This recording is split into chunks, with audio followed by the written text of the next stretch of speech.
చూడండి, ఈ చాప్టర్లో మనకు కొన్ని ఇంపార్టెంట్ పాయింట్స్ చెప్తాను. ఏవంటే చూడండి, డిఎన్ఏ అనేది ఎప్పుడు కూడా 5' నుంచి 3'కి వెళ్తుంది. ఇది కూడా 5' నుంచి 3'కి వస్తుందా లేదా. సో ఇది very very important. 5' to 3', 5' to 3'. ఇక్కడ చూడండి, ఎడినైన్ గ్వానైన్ ఈ రెండు కూడా ప్యూరిన్స్. ఎడినైన్ థైమిన్తో బాండింగ్ అయినప్పుడు టూ హైడ్రోజన్ బాండ్స్ ఏర్పడతాయి. గ్వానైన్ సైటోసిన్స్ ఏర్పడేటప్పుడు 1, 2, 3 బాండ్స్ ఏర్పడతాయి అని చెప్తున్నాడు డయాగ్రామ్లో. సో ఇక్కడ చూడండి, మనకు ఇది మొత్తం కలిపి చూడండి, ఇదంతా కలిపేసి మనకు 1 న్యూక్లియోటైడ్ కిందకు వస్తుంది. ఇది ఏంది? ఇదల్లా ఫాస్ఫేట్ గ్రూప్. ఎక్కడుంది అంటే స్టాండ్లో ఉంది. ఇది షుగర్. ఇది కూడా స్టాండ్లో ఉంది. కానీ నైట్రోజన్ బేస్ నుంచి నైట్రోజన్ బేస్ కానీ దీన్ని అడినైన్ అని చెప్పినాం ఇంతకుముందు. సో దీన్ని నైట్రోజన్ బేస్ అంటారు మరియు అడినైన్ అంటారు. కాబట్టి నేను ఏం చెప్తున్నా అంటే ఇక్కడ ఈ రెండు కూడా ఫాస్ఫేట్ గ్రూపు తర్వాత షుగర్ అనేది రెండు కూడా స్టాండ్లో ఉంటుంది. అడినైన్ మాత్రం తర్వాత ఇక్కడ థైమిన్ మాత్రం డిఎన్ఏ లోపలికి వస్తారన్నమాట. దీన్ని తిప్పి చూస్తే ఎలా అంటే చూడండి, ఇలా వస్తూ ఉంటా. సో ఇది డబుల్ స్టాండర్డ్ డిఎన్ఏ ఇట్లా వస్తుంది చూస్తారా. ఇది ఒక లైను, ఇది ఒక లైను. సో దీంట్లో మనకు స్టాండ్ మీదలో ఉండేది ఫాస్ఫేట్ గ్రూపు, ఇది షుగరు, ఇది నైట్రోజన్ బేసు, దీన్ని అడినైన్ అంటారు. ఇలా ఉంటాయి, లోపలికి వస్తాయి, ఈ రెండు లోపలికి వస్తాయంట.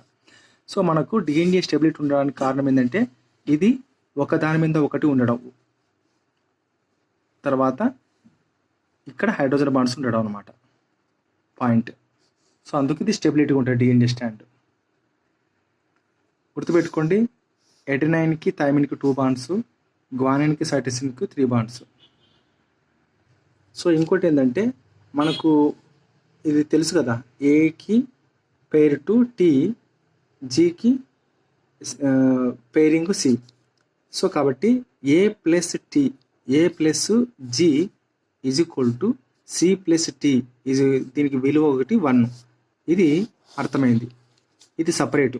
ఇప్పుడు నేను చెప్పేది ఏంటంటే A plus T by C plus G is not equal to 1 అని చెప్తున్నాడు. ఎందుకంటే అదంతే, ఇంకా అది ఫార్ములా మనకి తెలియదు, దాని రీజన్ నాకు ఐడియా లేదు. బట్ ఇది మాత్రం ప్రోకారియోటిక్స్లో వేరే ఉంటుంది, యూకారియోటిక్స్లో వేరే ఉంటుంది. ప్రోకారియోటిక్స్లో <1 ఉంటుంది అనమాట, <1 ఉంటుంది. యూకారియోటిక్స్లో <1 ఉంటుంది. ఎందుకంటే ఇది ప్యూరిన్ రిచ్ అని చెప్పేసి మేడం చెప్పిన దాంట్లో వీడియోలో ఉంది. ఇదేమో ప్యూరిన్ పిరమిడైన్స్ రిచ్ అని చెప్పేసి ఉందన్నమాట, అది రీజన్. యూకారియోటిక్స్లో ఇది <1 ఎందుకు ఉంటుందంటే ఇట్లా, ఇది రీజన్ రాయాలి. ప్రోకారియోటిక్స్లో <1 ఎందుకు ఉంటుందంటే ఇది రీజన్ రాయాలన్నమాట. చూడండి, ఇక్కడ ప్రోకారియోటిక్స్లో <1 ఎందుకు ఉంటుందంటే జీ అండ్ సి ఏంటి? జీ అండ్ సి దేని కిందకి వస్తాయంటే పిరమిడైన్ కిందకి వస్తుంది అనమాట. ఇక్కడ ఏ అంటే ఏంటంటే ప్యూరిన్ కిందకి వస్తుంది. సో ఇక్కడ పిరమిడైన్స్ రిచ్, ఇక్కడ ప్యూరిన్స్ రిచ్ అనమాట. నేను ఇందాక రివర్స్ చెప్పినాను. ఓకే, కాబట్టి ఇది <1 ఉంటుంది, ఇది <1 ఉంటుంది. ఇది అసెసన్ రీజన్ కిందకి వస్తుంది. ఇది అసెసన్, ఇది రీజన్ అనమాట. మనం జనరల్గా వింటూ ఉంటాం డిఎన్ఏకు బ్యాక్ బోన్ ఏదంటే షుగరు ఫాస్ఫేట్ అనమాట. షుగరు ఫాస్ఫేట్ అది ఎలా ఉంటుందంటే చూడండి, ఇది డిఎన్ఏ కదా, ఇది షుగరు, ఇది ఫాస్ఫేట్ స్టాండ్లో ఉంది, ఇది బ్యాక్ బోన్ మరి పనిచేస్తుంది. మనం అనుకున్న నైట్రోజన్ బేస్ కానీ దీన్ని ఇంకో పేరు అడినైన్ అంటాం కదా, ఇది ఇటు బయటకు వస్తుంది అనమాట. కాబట్టి మనకు బ్యాక్ బోన్ ఆఫ్ డిఎన్ఏ అంటే ఈ రెండే వస్తాయి, షుగర్ కానీ లేకుంటే ఫాస్ఫేట్ గ్రూప్ కానీ వస్తుంది అనమాట. గుర్తుపెట్టుకోండి, ఇక్కడ 5', ఇదేమో 2', ఇదేమో 5'. అంటే లింకేజ్. ఇదే బాండు ఎన్ గ్లైకోసైడిక్ బాండు, ఇదేమో ఫాస్ఫో ఎస్టర్ బాండు. అదే న్యూక్లియోటైడ్, ఇది ఒక న్యూక్లియోటైడ్ ఉందనుకో, ఇక్కడ ఈ రెండింటిని ఏమైతే అంటే ఫాస్ఫోడైఎస్టర్ బాండు, అంతే కదా. సో ఇది ఫాస్ఫోడైఎస్టర్ బాండు, అది కాదు ఫాస్ఫోడైఎస్టర్ బాండు. ఇప్పుడు ఇట్లా వచ్చింది కదా, ఇట్లా వస్తే ఇదొక ఫాస్ఫో ఎస్టర్ బాండు, ఇది ఫాస్ఫో ఎస్టర్ బాండ్ అనుకుంటే ఇప్పుడు దీన్ని ఏమంటారు, న్యూక్లియోటైడ్కి మధ్యన ఫాస్ఫో డైఎస్టర్ ఎస్టర్ బాండ్ ఉంటుంది, గుర్తుపెట్టుకోండి. ఇక్కడ మాత్రం ఓన్లీ ఎస్టర్ బాండ్. ఇది ఆల్రెడీ నేను అంతా చెప్పేసినాను, ఒక గుర్తొచ్చిందని చెప్పినాను. చూడండి, డిఎన్ఏ రెప్లికేషన్ మనకు ఎప్పుడు కూడా ఒక పదం వింటూ ఉంటాం 6th క్లాస్ నుంచి. ఏదంటే సెమీ కన్జర్వేటివ్ అని వింటూ ఉంటాం. అంటే ఏం లేదు, ఇప్పుడు ఇది డిఎన్ఏ స్టాండ్ కదా, 5' to 3' డైరెక్షన్లో వెళ్తుంటుంది, 5' to 3' డైరెక్షన్స్లో.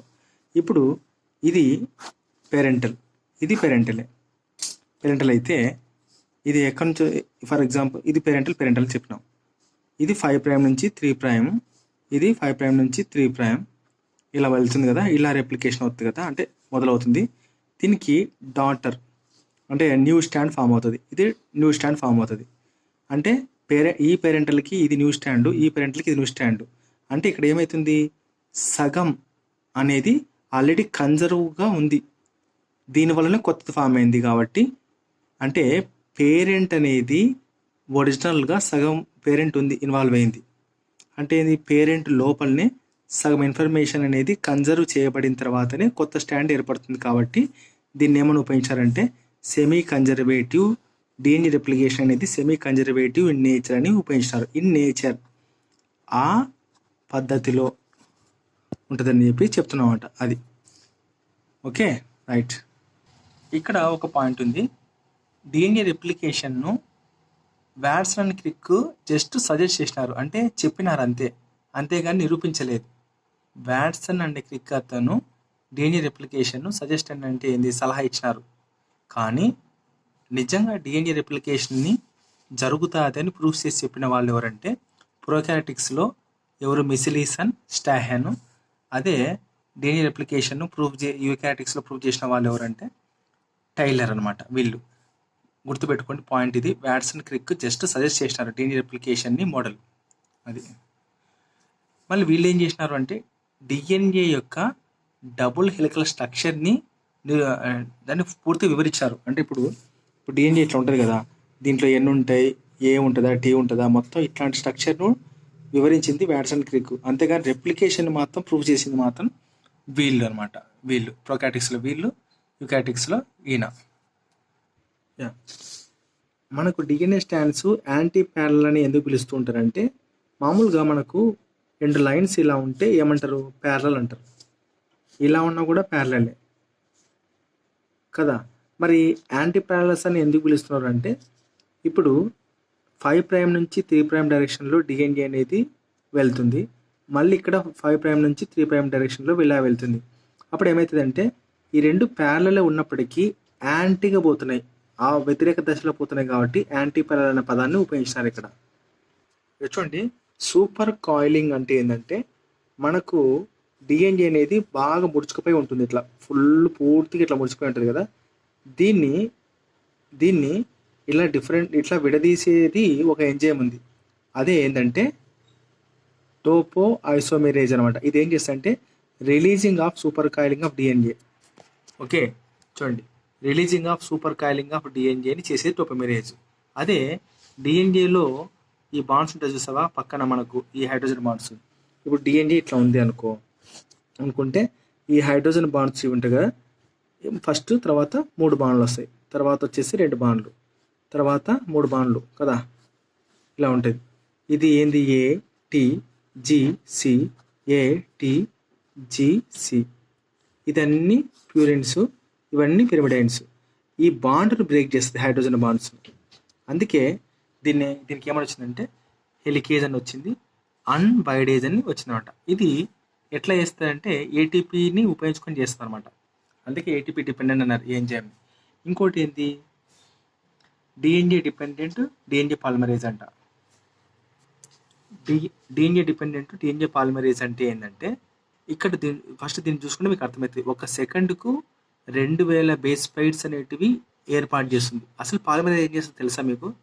పాలిమరేజ్ అనేది ఏం చేస్తుందంటే, ఒక స్టాండ్ ఉందనుకో, ఇట్లాంటి స్టాండ్ పేరెంటల్ స్టాండ్ నుంచి ఒక న్యూ స్టాండ్ను ఫామ్ చేస్తుంది.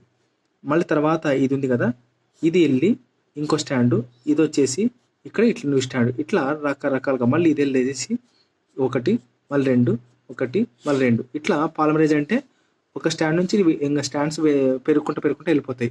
అది దీని యొక్క పని. అది పాలిమరేజ్ యొక్క పని. అంటే ఏంది?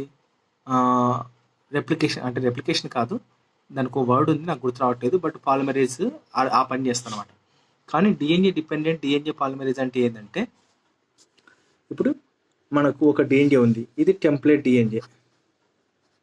ఈ టెంప్లెట్ డిఎన్ఏ నుంచి ఇంకో డిఎన్ఏ ఏర్పడుతుంది. తర్వాత ఈ రెండు విడిపోయి మళ్ళీ ఇది ఒక టెంప్లెట్ డిఎన్ఏగా ఉంటుంది.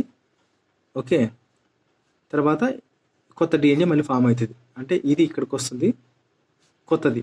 మళ్ళీ తర్వాత ఇది ఉంది కదా, ఇది వచ్చేసి ఇలా ఊహించుకోండి, ఇది ఇక్కడ ఉంది, ఇక్కడ ఉంది. అంటే ఏంది? డిఎన్ఏ మీద డిఎన్ఏ డిపెండ్ అయింది కాబట్టి ఏం చేస్తాయంటే, ఎప్పుడైనా కానీ డిఎన్ఏస్ ఎలా ఉంటాయంటే ఒకదాని మీద ఒకటి ఇట్లా ఉంటాయి అన్నమాట, ఇలా ఫామ్ అయి ఉంటాయి.